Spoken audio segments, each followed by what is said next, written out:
Hey, what's up, man? Thank y'all for tuning in to another episode, man. So, the Dallas Mavericks end up edging out another close game. It might be over. It just might be over. I don't see Minnesota going into Dallas beating them both times. You know what I'm saying? I don't see them coming back out 2-2. Man, I want to say this is why I'm not a believer in rookie teams. Teams that are very young, they make mistakes that basically cost them the game. The thing that I don't like about the Minnesota Timberwolves is that, man, every single play they look for the big play instead of playing. I mean, Anthony Edwards threw the ball out of bounds, trying to go to the big man. First of all, what are you jumping for? Why are you jumping? It's so many times that they end up getting stopped in the possession, and then somehow they always end up jumping. You don't control nothing when you have to jump. You have to make a split decision, and it cost them. So they had the ball with 30 plus seconds left, and they end up giving the ball up for Luka Doncic to basically hit the game winner. It don't even make sense how these dudes played. And Anthony Edwards, I don't want to hear nothing about this dude being nothing Jordan. Jordan knew to take over the game. He was looking to allow somebody else to win the game for him. All this aggression that I used to see from Anthony Edwards, I'm no longer seeing it. I'm no longer seeing the dog that I once seen. That's why you got to continue to watch a player play, man. I'm not seeing what I saw in this dude. This is ridiculous. They lose another game, and this time they was up by 18. Last game they was up by 10. They was up by like 9 or 10, and they lost the game again.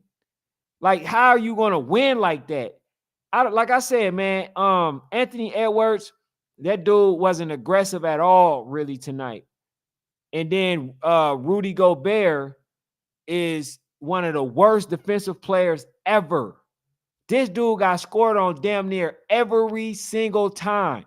All they did was kept lobbing the ball. Lively exposed him. Lively exposed Rudy Gobert as the Joker did.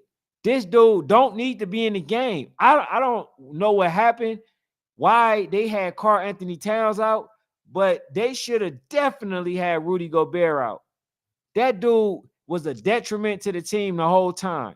Rudy Gobert got scored on by every single player. And not only that, this dude is 7'2" and can't make a layup.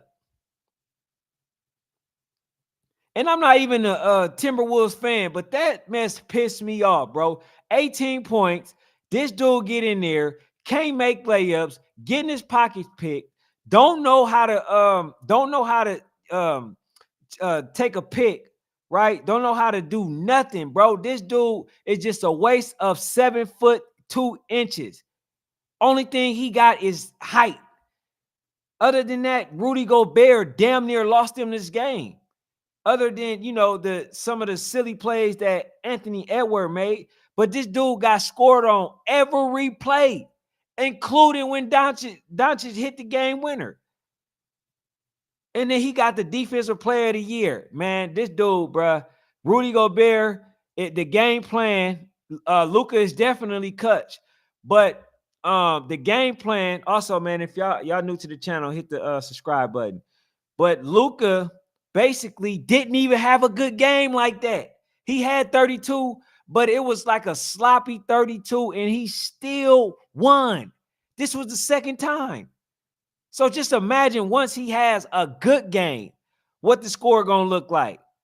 According to his standards, just imagine when he's hitting those mid-range shots, because y'all see he missed a lot of those mid-ranges. But just imagine he's making those, because the way that they plan him, they basically giving him the mid-range. And you think he gonna keep missing those? Nah, he not. The game plan was awful for Minnesota. They did very well in the first half. The second half, they spent the whole time trying not to lose the game and end up losing the game.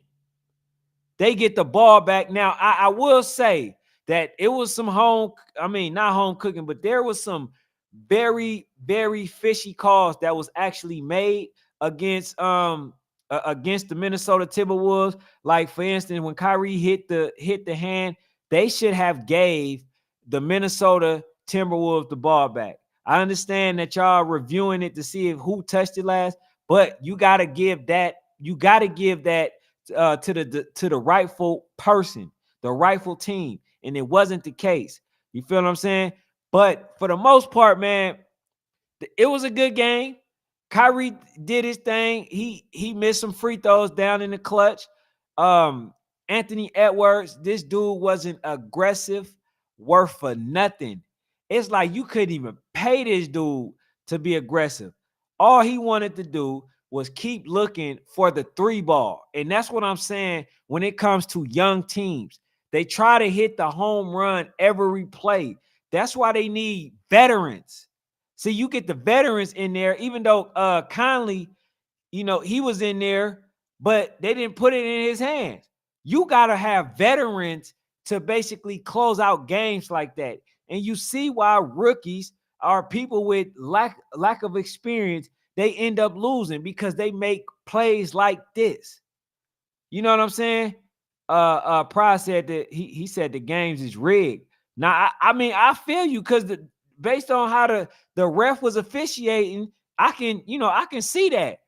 But the problem is, like, even if it was fixed, like when I say fixed, I'm talking about the officials cheating, right? Which they were. But far as the team, I don't think that the teams is cheating. I don't think that they're trying to stat pad in what some of them try to stat, but I don't think that they are trying to purposely lose. I don't think that that's the case. But Rudy Gobert, oh my God, bro. I swear to God. I got a hurt knee right now. I can score on Rudy Gobert. That's how, bro, this dude don't know where he's at on the court.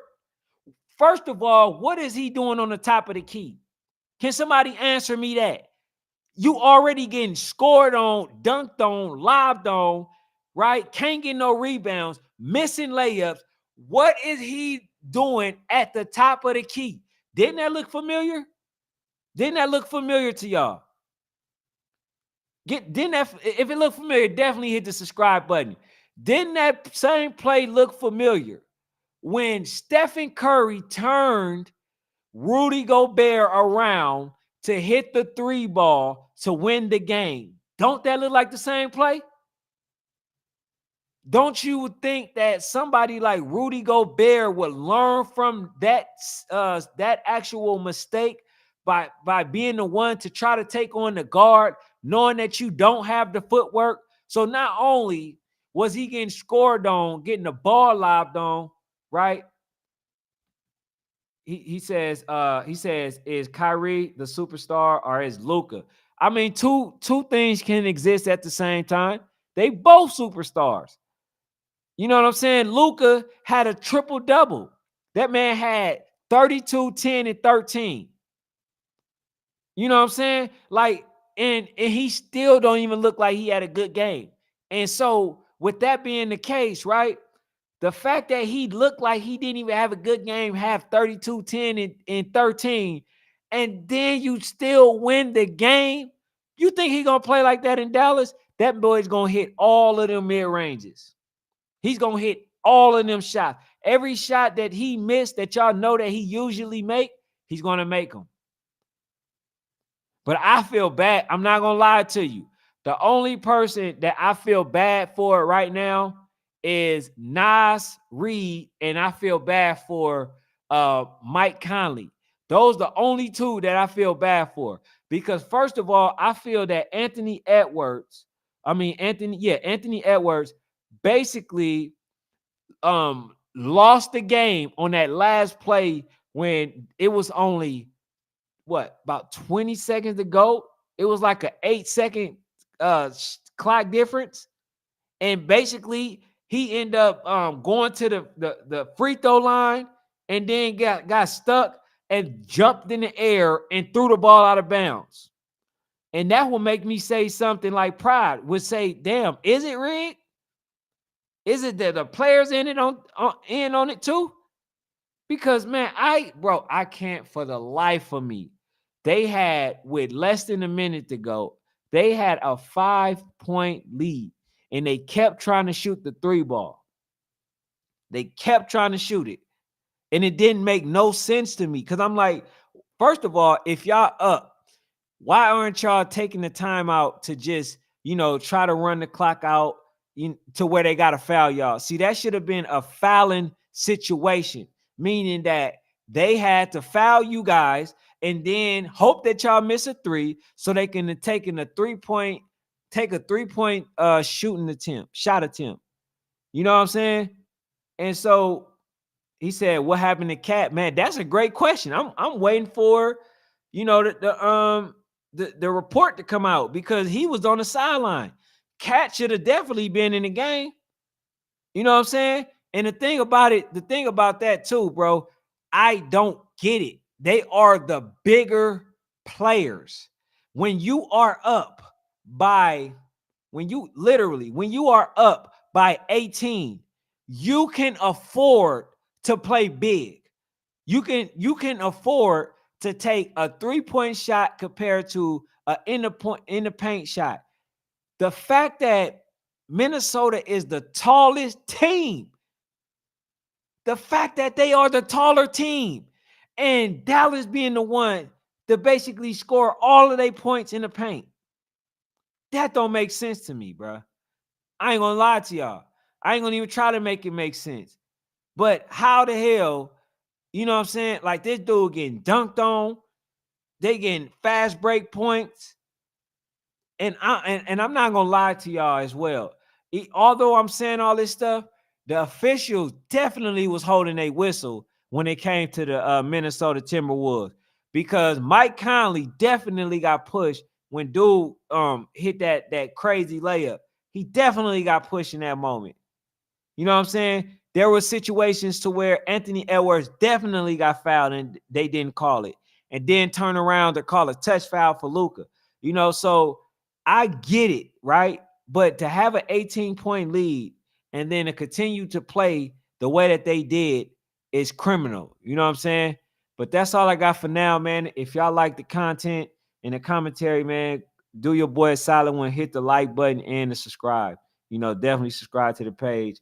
I'm doing basketball. I do the WNBA. I do football for the youth, stuff like that. So I'm gonna read this last one. He says, yeah, I saw at Kyrie pushing. Yeah, you know what I'm saying? So it was some situation that occurred that caused them to end up losing. But like I said, you had an 18-point lead and they did not play the way that they should have. They should have closed this game out, and they should have closed that half out. And then not only that, in the third quarter, y'all get outscored by like 10 to 12 points. Y'all can't win like that. And not only that, the higher, the further y'all get, the harder the games will be. So you can't afford to lose those type of games. And Dallas, man, as you can see, they pretty hungry, and they really want to win. Kyrie want to prove that he's a viable player, and due to the fact that Brooklyn didn't believe him, other teams didn't believe in him, and the stuff that he had to go through. Like, he's on a mission. You feel what I'm saying? So therefore, Dallas they very, very hungry at this moment. The only thing is, I just don't think that they can beat Boston. That's the only reason why I would have preferred the Minnesota Timberwolves to go. But other than that, man, I think that they playing very well, and I think that they looking like the better team. Even though they losing close games. But man, I appreciate y'all again. Again, hit the like button and subscribe.